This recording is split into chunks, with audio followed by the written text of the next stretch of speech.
আসসালামু আলাইকুম, আমি আহমদ আসফ আরলিস। আপনাদেরকে স্বাগতম কিরগিজ ভাষা শিক্ষার তৃতীয় লেসনে, তৃতীয় পার্টে।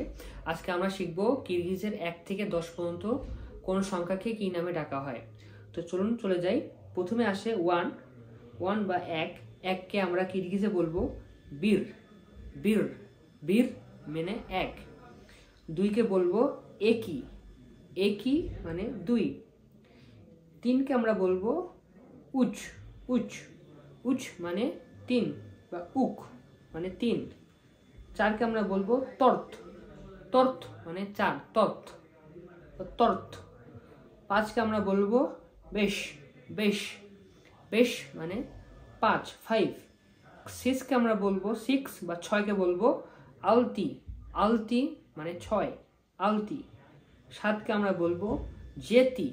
জেতি জেতি মানে সাত। আট কি, আটটা হবে শেগিস। শেগিস মানে আট। কিরগিজে আটকে বলা হয় শেগিস। নয়কে আমরা কি বলবো? নয়কে আমরা বলবো তগুস। তগুস মানে নয়।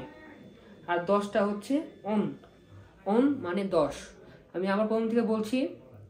এক হলো বীর, দুই হলো একি, তিন উচ, চার তোর্ত, পাঁচ বেশ, ছয় আলতি, সাত জেতি, আট শেগিস, নয় তগুস, 10 অন। আমরা বলছি বীর, একি, উচ, তর্ত, বেশ, আলতি, জেতি, শেগিস, তগুস, অন। বীর, একি, উচ, তর্ত, বেশ, আলতি, জেতি, শেগিস, তগুস, অন। তো এই হলো 1 থেকে 10 পর্যন্ত কিরগিজ ভাষার সংখ্যাগুলোকে কিভাবে ডাকা হয়। তো এরকম আরও ভিডিও পেতে আমার ইউটিউব চ্যানেলটি সাবস্ক্রাইব করবেন এবং আমার সাথে থাকবেন। কোনো সমস্যা হলে কমেন্ট সেকশনে কমেন্ট করবেন। ধন্যবাদ সবাইকে।